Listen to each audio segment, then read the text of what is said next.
बिहार विधानसभा चुनाव से पहले सभी राजनीतिक पार्टियां एक बार फिर जनता के बीच जाकर उनको लुभाने की कोशिशों में लग गई हैं। वहीं इस कड़ी में बिहार के पूर्व मुख्यमंत्री जीतन राम मांझी जहानाबाद के मखदूमपुर प्रखंड के धरनई पंचायत पहुंचे, जहां उन्होंने विभिन्न योजनाओं के शिलान्यास और उद्घाटन किए। इस दौरान पूर्व मुख्यमंत्री मांझी ने मुख्यमंत्री नीतीश कुमार की जमकर तारीफ की। पूर्व मुख्यमंत्री मांझी ने कहा कि एनडीए में फिलहाल सब कुछ ठीक ठाक है और वो नीतीश कुमार के साथ हैं। अगर उनके पार्टी को आने वाले विधानसभा चुनाव में एक भी सीट नहीं मिलती है, फिर भी वो नीतीश कुमार के साथ ही रहेंगे।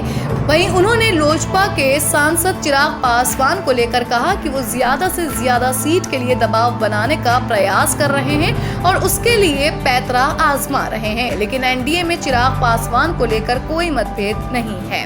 उन्होंने आगे नीतीश कुमार की तारीफ करते हुए कहा कि जैसे चिराग पासवान बोल रहे हैं कि वो भाजपा के साथ हैं, वैसे ही मैं नीतीश कुमार के साथ हूं और आगे भी रहूंगा और इस बार भी बिहार में एक बार फिर एनडीए की सरकार मुख्यमंत्री नीतीश कुमार के नेतृत्व में ही बनेगी।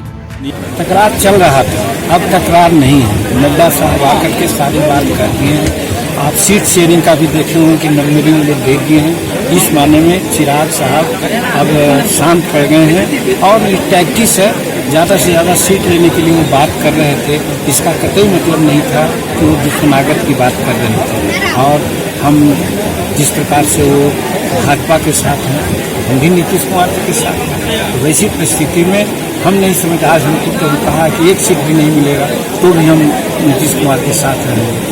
लेकिन वो अपना कर रहे थे, उनका अपना कार्यशैली है, लेकिन हमारी कार्यशैली यही है कि हम जहाँ जाते हैं पूर्ण विश्वास और आस्था के साथ जाते हैं। हमारा कोई शर्त नहीं होता है, तो वो उनकी बात है, कहे होंगे अपने मन से। हम लोग ऊपर से ही समझते हैं कि वो सीट लेने के लिए दबाव में ऐसा कुछ कर रहे थे, न कि नीतीश कुमार से कोई उनका कोई। वहीं उन्होंने रघुवंश प्रसाद सिंह के निधन पर गहरा शोक व्यक्त करते हुए कहा कि रघुवंश प्रसाद सिंह एक प्रखर समाजवादी नेता थे।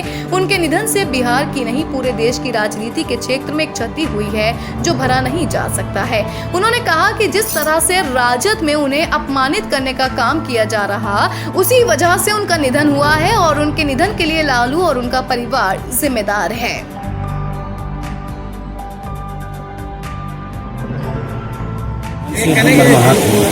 रघुवंश बाबू, हम समझते हैं कि आज के संदर्भ में समाजवादी नेताओं में अग्रणी भूमिका निभाने वाले थे। बेबाक बोलने वाले, ईमानदार, कार्यकुशल।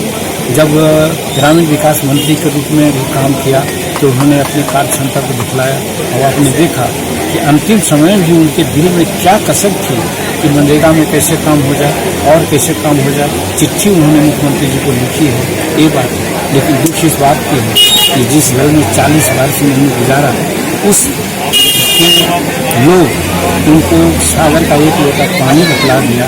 हम समझते हैं इस चोट से उनको मुक्ति हुई है और हम कहना चाहेंगे कि अगर उनका निधन हुआ है, ऐसे भगवान उनकी आत्मा को शांति दें। लेकिन ये निधन असामयिक है और इसके लिए पूर्ण रूप में एकदम हम कहना चाहते हैं कि लालू जी और लालू जी के परिवार